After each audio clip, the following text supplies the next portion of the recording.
Well, hey there folks, welcome back once again to the Hop House. It's Eddie here, and it's time for another beer review, another Virgin beer review, and we are carrying on with our Vocation Brewery Showcase, Part 2.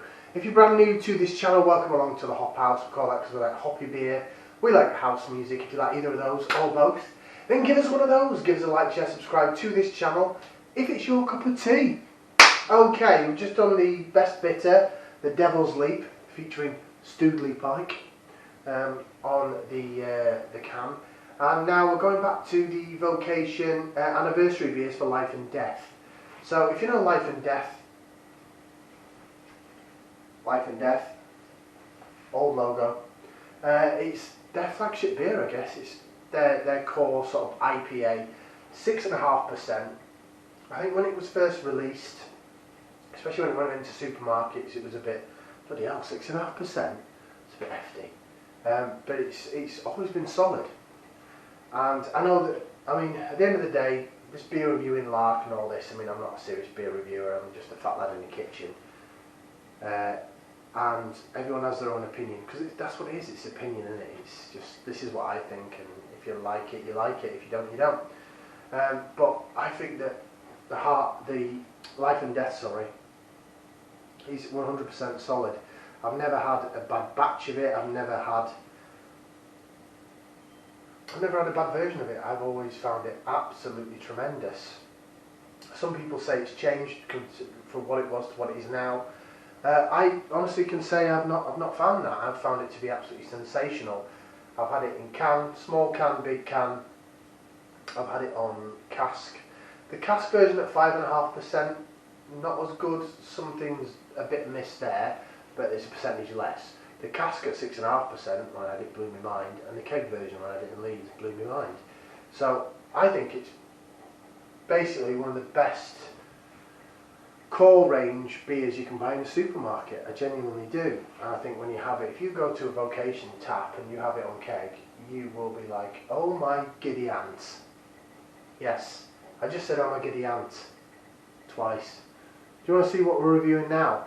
Okay, so it is from the Vocation anniversary beers, and it's something slightly different. So it's this Vocation's Life and Death, but it's the Hazy Edition. Still coming in at 6.5%. So it's still the same ABV, slightly different can wrap. This new logo, but it's a green, dark green background rather than the black one. I find Life and Death, what I should have done in all honesty is get a 440ml can of the normal Life and Death and do a comparison like a Beer Wars. But I just wanted to review this on its own. I have got another can of it, so that could come in the future. But I really wanted to get this out and review it because I'm a couple of months behind. Let's get it out into the glass. I'm using the Mrs. Gin glass, so I can get it all in. Red tint at the bottom, ignore that.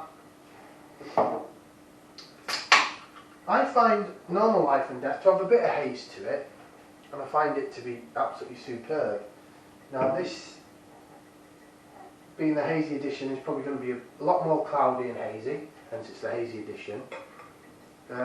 More New England-esque and probably softer, which is a shame because one thing I love about Life and Death is the bitterness. It's a beer that's not afraid to be bitter. So many IPAs these days are afraid to have some bite to them. They're all about beers like this, cloudy haze bombs. So yeah, certainly looks cloudy. Looks carbonation on the side of the glass, give it that. Dark orangey colour. Fluffy white head. Yeah, laces around quite nice. Looks the part, looks decent. I'm already getting aromas off of it as well, I have to say. Stop saying that. Christ alive. Right, should we get some aroma? Should we stick the nose in there? Let's give it a whiff, see what we can sniff. Quite similar to the normal Life and Death, but a little sweeter, a little more mango-esque, and less of the pininess, which you'd expect with a hazier version. Still getting a little bit of the sort of dank undertone, but it's certainly less piney. It's definitely more fresher mango, orange, lemon, lime, grapefruit. Smells more like a fruit punch when you have a fruit punch on holiday or something. Cocktail fruit punch in an all-inclusive hotel. Smoothie-esque almost. Has it lost its identity with the lacking of the pininess? I hope not. Let's find out. Bottoms up, down the hatch.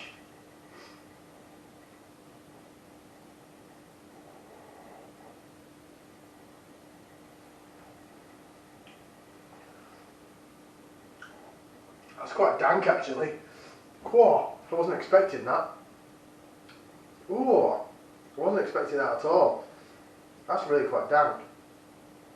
Oh yeah, it's coming through now. Whoa, whoa. Crikey. That's I wasn't expecting it to be that sort of unripened fruit dank.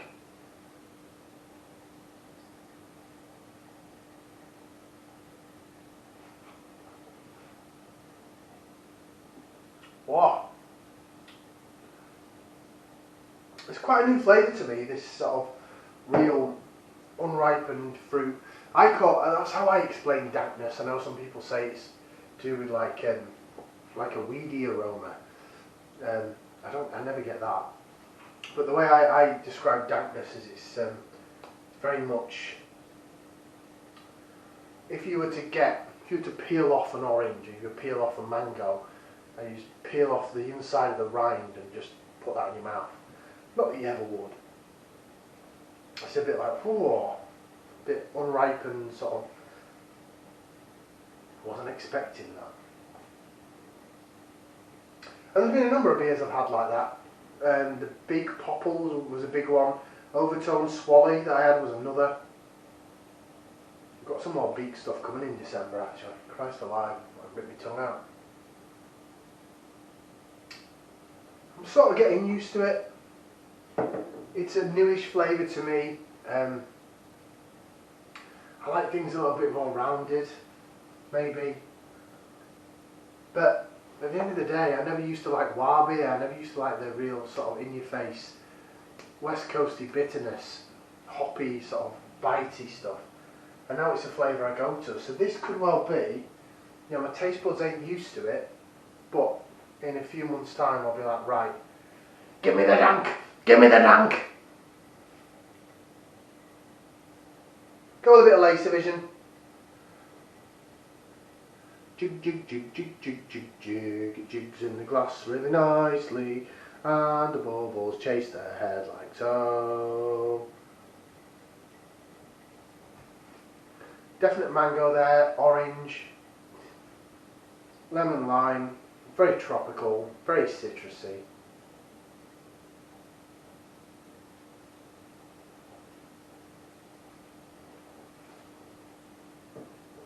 Carbonation is definitely softer, you're getting that.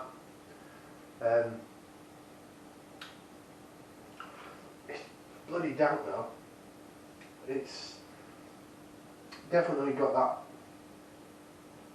side of your mouth splitting sort of unripened fruit dankness, like I'm tasting rind of fruits.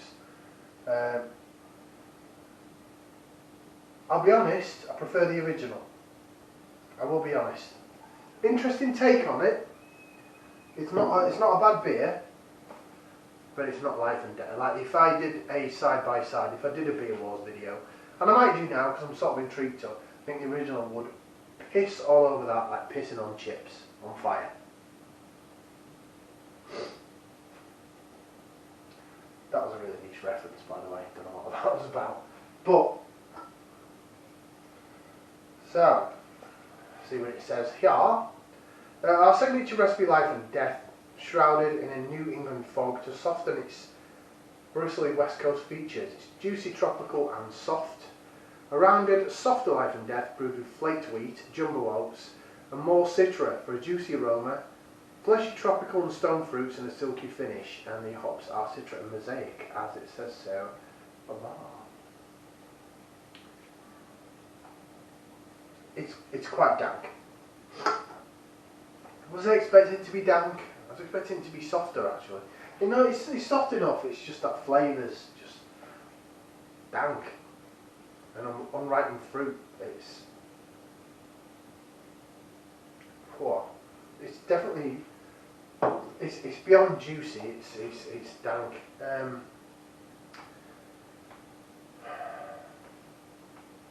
I've got another can of it, and I want to put it up against the original because I think it's going to be interesting to do. Rating wise, thumbs up. Just a 1. Bit danker than I was expecting. It's taken me a bit by surprise. My taste buds maybe not quite ready for that after the other 2 beers I've just had. So, just a single thumbs up from me. That's not a bad rating. If anyone's watching from Vocation, I doubt it. But if you're new to the channel, thumbs down means I genuinely don't want to drink that again. Thumbs in the middle is like, yeah, I drank it if someone bought it and it's okay. Thumbs up is, yeah, I'd buy it again. Thumb and a half, 2 thumbs up is like, oh my god, why do I get it? And then if I start flinging feet in the air, as I've done on quite a few reviews recently, it's like, oh my god, why do I get that? I'm getting it again. Wow, wow, wow, and more. So that's just a single thumbs up. So yeah, I like it. It's okay. I'd buy it again. It's decent. It's not a terrible beer. It's not as good as the original though. Sorry. By taking the West Coast away, you've taken its charm away in some ways. I don't know. Like, share, subscribe. Ta for watching. We'll see you again for some more beer reviews right here on the Hop House. Ciao for now, people. I'm out.